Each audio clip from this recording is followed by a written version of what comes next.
Buddy, Kemo Sabi here, coming at you with another video. This one's off of vancouversun webpage, written up by the Canadian Press, updated on August 7th, 2018, with the topic of Emergency Rescue Efforts for Endangered Southern Resident Killer Whale Hit Snag in BC, British Columbia.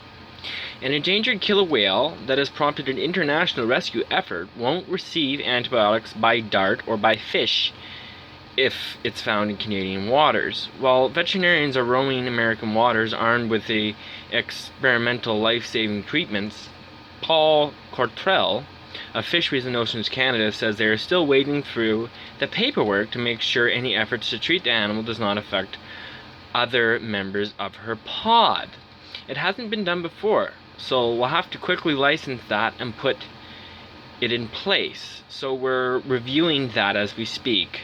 Cortrell said from a vessel off the BC coast, where Fisheries and Oceans Canada team is also searching for the whale.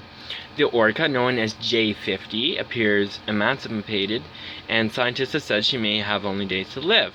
Cortrell couldn't say when the Canadian approvals will be in place, but said the process involves renewing the proposal against the Species at Risk Act, consulting experts and considering regulations against feeding killer whales, and were put in place to prevent habitation to humans. Fisheries and Oceans Canada reviewed the proposed rescue plan for its American counterparts on Friday, he said. J50 is one of only 75 remaining southern resident killer whales that are found in the coastal waters from BC to California. At only 3.5 years old, experts have said she has reproductive potential and could play a vital role in the southern residents' recovery if she survives. J50 was last seen Friday in Canadian waters, but researchers haven't spotted her pod since then.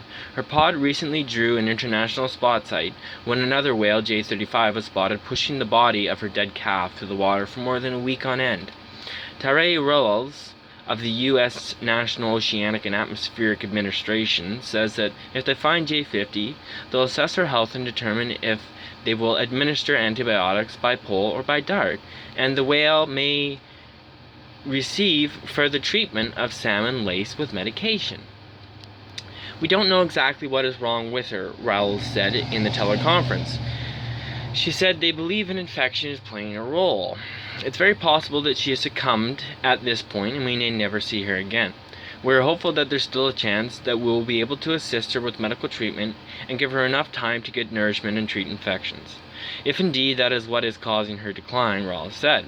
Cortrell says the first step of assessing her health, which involves collecting breath and stool samples and observing her behavior, can be done in Canadian waters.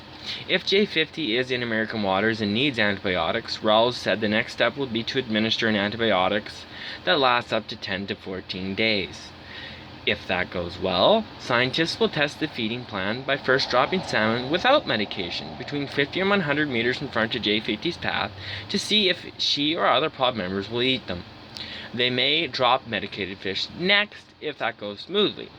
We want to separate the antibiotic treatment from the fish feeding effort because we do not want her to associate with the fish feeding that she's going to get a shot, Rawls said. Neither darting a free-ranging killer whale with antibiotics nor feeding it medicated fish has ever been attempted before, Cortrell said. While it's not uncommon for southern resident killer whales to go unsighted for days, researchers are racing against the clock to find the J-pod because of the young whale's poor health. Cortrell says Canadian vessels are out on the waters off southern western Vancouver Island, but heavy fog is making the search difficult. This is the largest rescue effort ever of a killer whale along the Canadian and American coast since 2002, over 16 years ago, when an orphaned northern resident killer whale, known as Springer, was captured and moved. Springer was 2 years old when she was found in Puget Sound near Seattle. Alien and separating from her pod, she was the first orca to be rescued, rehabilitated, and successfully released back into the wild. So there you have it, everybody. Hopefully you enjoyed the video. It'd be awesome if you subscribed, and great if you leave me some comments. We have one little comment off that page from Tony Chestnut. Your whale is important to us. Our bureaucrats are busy looking into this matter and weighing the options of implementing various strategic response alternatives. Hope you liked it, everybody. Kemo Sabi out. We'll see you in the next one. Thanks a lot.